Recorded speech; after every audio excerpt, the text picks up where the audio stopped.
The data was taken in the latter part of May, leading up to the elections, and it showed that former President Duterte still enjoys the highest trust rating compared to even Vice President Sara Duterte, and then much greater compared to our current President Bongbong Marcos.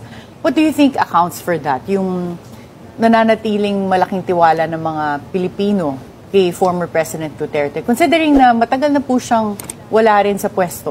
Yeah, good question, Attorney Karen. Alam mo, during my first term, nung panahon na ni President Duterte, when I ran, ang lagi kong iniisip noon is, bakit kaya mataas ang rating ni President Duterte? Ang iniisip ko, yung mga nasa survey ng mga tao, takot lang. Takot lang. And then when I started campaigning and doing the house-to-house, tinatanong ko yung mga tao, sinong gusto nilang presidente?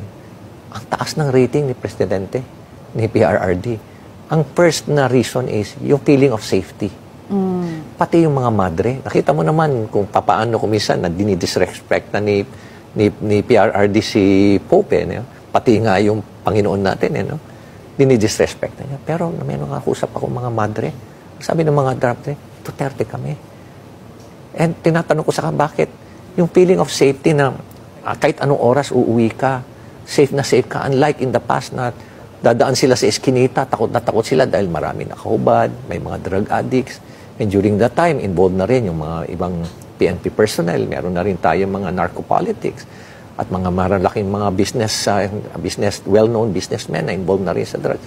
Kaya nakakatakot ang situation nun Kaya more of the safety issue sa tingin ko. Yes. But as a mayor, nakikita niyo po ba yung difference? Because right now, marami nagsasabi na nag-deteriorate na yung peace and order sa Pilipinas. Marami pong mga incidents of kidnapping in the past months that was reported, but also incidents of robbery na hindi parang ngayon lang ulit dumadami. So, I personally don't know if this is backed up by data na apart from yung anecdotal. But in your opinion, what do you think should be done? Because kayo dati marami rin kayo nasusolve na kidnapping. Yeah. And you were the head of the CIDG as well. Paano yung nagagawa yung solving crimes very quickly, solving cases quickly, and then yung having this peace and order? And you've seen nung time nga ni former President Duterte na yung feeling of peace and order, that the trust was there na mas safe tayo. Bakit wala na ngayon at ano yung difference po ba? Ito yung feedback sa akin ng some members of the community. Dati-rati raw pag tumawag sila sa police, let us say meron sila na-detect na ongoing na mga parang drug transactions, o feeling na merong mga presence ng mga drug addicts sa lugar nila. Pag tumawag sila noon, ang bilis ng reaction. Ngayon daw, it takes time for the police to react. Yun ang complaint nila. Tapos nakikita na nila, ako naman, as Regional Peace and Order Council member, I asked yung ating mga law enforcers, tumaas ba ngayon ang incidents ng drug cases natin? O kaya pati yung mga civilians members namin ng mga civil society, anong feeling ninyo? Sabi nila, tumaas.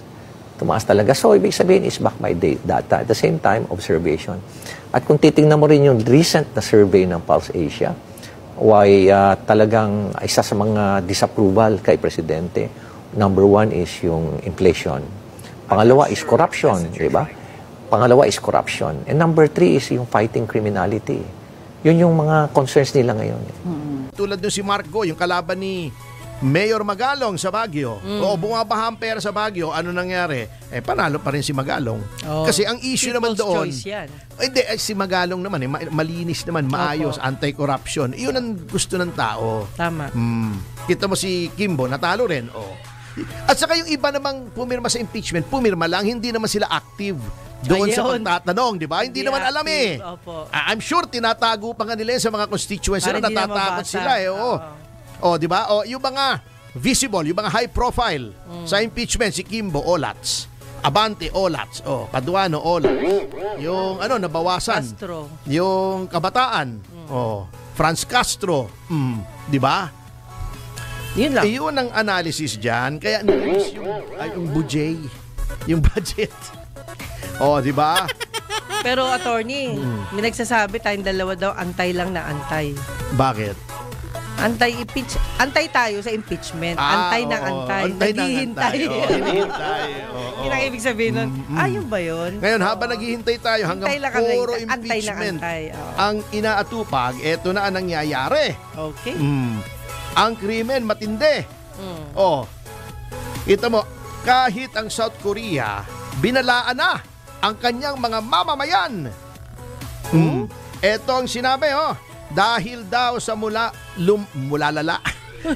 Parang bulol na ako, parang dip-dip ni Pangulong Marcos, di ba? Yung dip-dip. Alam mo yun, yung speech yun, dip-dip. Dip-dip? Oo, hanapin mo, dip-dip.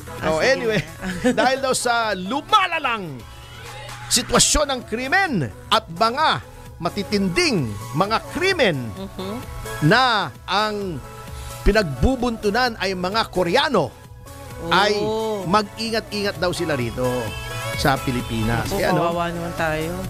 Di ba yung dalawang Koreanong naglalakad-lakad lang, pasyal sila sa BGC. Ang BGC naman hindi naman yan delikadong lugar. BGC! Yeah, Imagine mo, Central Business District sa Makati. Bonifacio Global City, daming restaurant, tahimik. Oo, di ba? Yung mga residente ron, upper middle class, upper class, di ba? Puro mga totyal ng mga tao ron. Biro mo, tinutukan ng barel. Ay, grabe. Nakuha na ng kasya sa kay mga designer bag. Wow. Hinahabol ng mga pulis. Kita mo, paano kang hindi mababahala sa krimen? Pati ba naman anak ng senador? At sa pamangkin ng senador, na pegulps. Sa Boracay pa.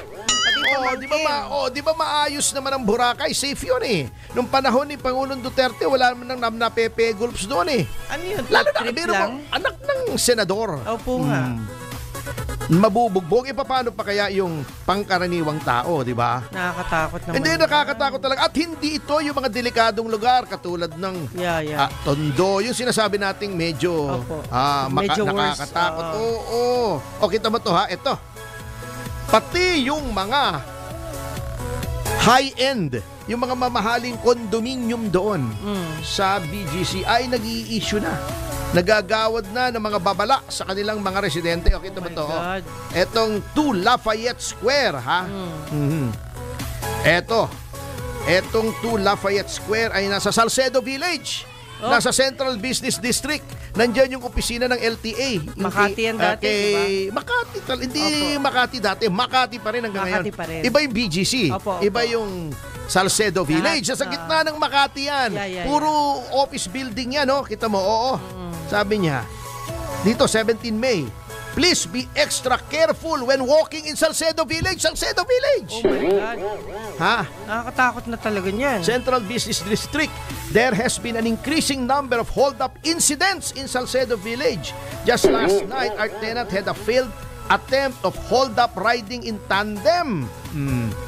Buti na lang daw yung security nila ay nagresponde noong nagsisisigaw yung tao. Ng saklolo yung tao, kundi na hold up. Salcedo Village. Kasi nga hindi ginagalang na. Yan ay indicative of weak leadership. Yan yung office namin dati. Daily Yomiuri.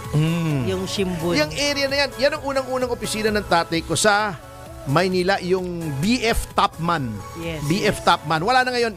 Nandun pa rin yung building, ewan kung giniba o iba lang ang may-ari. Sa Bangko Filipino yun eh. Yung LTA building ni FG, nandoon. China. Kita mo,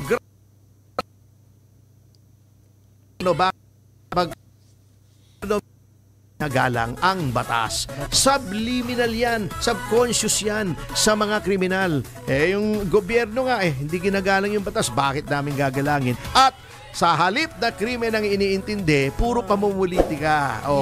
Yan ang resulta. Kamoting kahoy na may ulalo. Okay.